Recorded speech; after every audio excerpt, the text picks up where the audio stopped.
यहाँ दिया हुआ है 3x प्लस 2y बराबर 18 है, 7x प्लस 6y बराबर 46 है।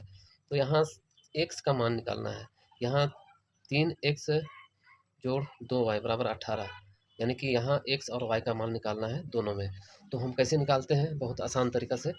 तो चलिए हम निकालते हैं। यहाँ 3x और 2y बराबर यहाँ 18 है, ये समीकरण 1 है। और यहाँ दूसरा 7x है प्लस 6y है बराबर 46 है, ये समीकरण 2 है। तो अब हम इसको कैसे बनाएंगे, कैसे इसका x का मान निकालेंगे, ये हम जानेंगे।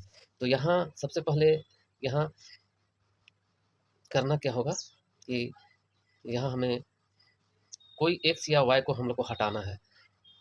x या y को हम लोग को हटाना है, सिर्फ y रहेगा तो हमारा ये क्वेश्चन बन जाएगा। तो चलिए हम हटाते कैसे हैं, हम देखते हैं। तो यहाँ हम समीकरण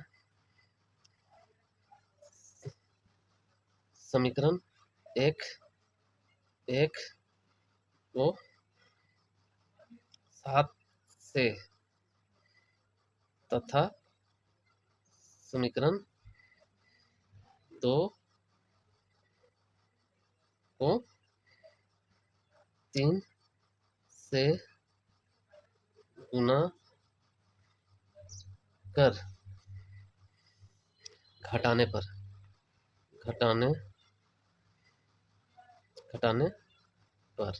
तो हम देखते हैं। समीकरण 1 को हम 7 से गुना करेंगे और समीकरण 2 को हम 3 से गुना करके इसको हम घटाएंगे। तो यहाँ हम घटाते हैं समीकरण 1 को 7 से, तो 7 या 21, 7 या 21। तो यहाँ हम लिख देते हैं 21x प्लस, फिर इसको हम 7 को 2 से गुना करेंगे तो 7 दूनी 14y।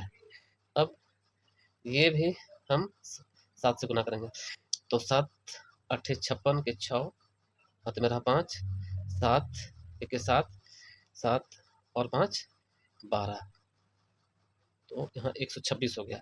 अब हम समीकरण 2 को 3 से गुना करते हैं, तो यहाँ 3 सते 21 हो जाएगा,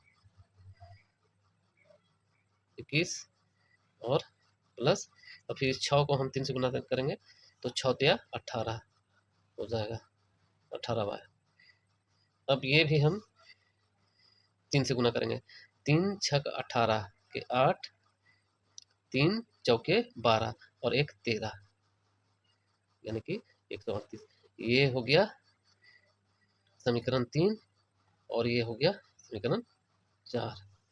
अब इसको हम घटाते हैं, अब इसको हम घटाएंगे। तो यहाँ हम देखते हैं, यहाँ हम घटाते हैं, यहाँ प्लस है तो यहाँ माइनस दे देंगे, यहाँ प्लस है तो यहाँ माइनस दे देंगे, यहाँ प्लस है तो यहाँ माइनस दे देंगे, यहाँ कुछ भी नहीं है तो प्लस है तो इसके बदले में माइनस देते हैं। घटाने से चिन्ह बदल जाता है, बदल देना पड़ता है, तो हम बदल दिए चिन्ह को। अब यहाँ प्लस 21 है और माइनस 21 है, ये दोनों जुड़ेगा नहीं, ये घटेगा।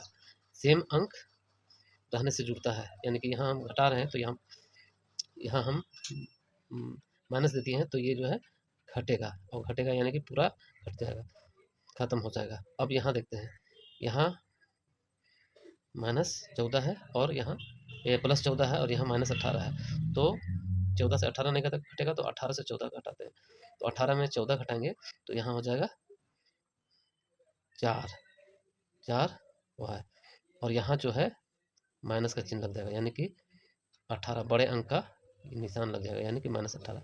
अब यहाँ पर देखते हैं, यहाँ पर 126 है, 126 में 138 नहीं घटेगा तो 138 में 26 घटाते हैं, तो 8 में 6 गया, 2 हो गया, 3 में 2 चला गया, 1 हो गया, और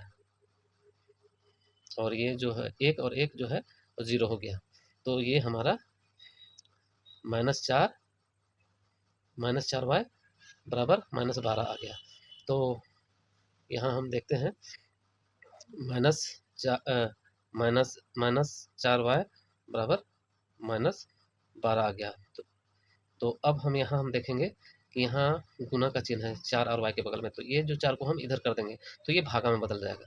तो यहाँ हम y बराबर -12/-4 करते हैं, तो ये कट गया और यहाँ 4 या ये 12 कट गया, यानी कि y का मान 3 निकल गया।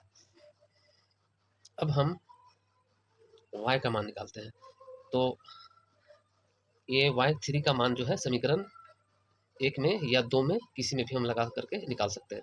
तो चलिए समीकरण हम 1 में लगाते हैं y का मान। तो यहाँ समीकरण 1 है, समीकरण 1 में क्या है, समीकरण 1 में y का मान रखने पर तो यहाँ समीकरण 1 में y का मान रखने पर हम देखेंगे क्या है, यहाँ पर है समीकरण 1 3x + 2y बराबर 18 है। अब इसमें y का मान हम रख देते हैं, y का मान यहाँ 3 आया है, तो यहाँ 3x + 2 गुने y का मान है 3 और यहाँ 18। तो इस तरह से हम 3x + 2 या 6, यहाँ 6 अब हो गया और यहाँ बराबर 18। अब हम करते क्या है कि ये 6 को हम उस पार हम करते हैं और यहाँ +6 है तो उधर -6 हो जाएगा।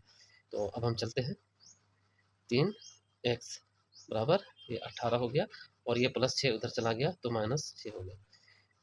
अब 3x बराबर हो गया यहाँ 12,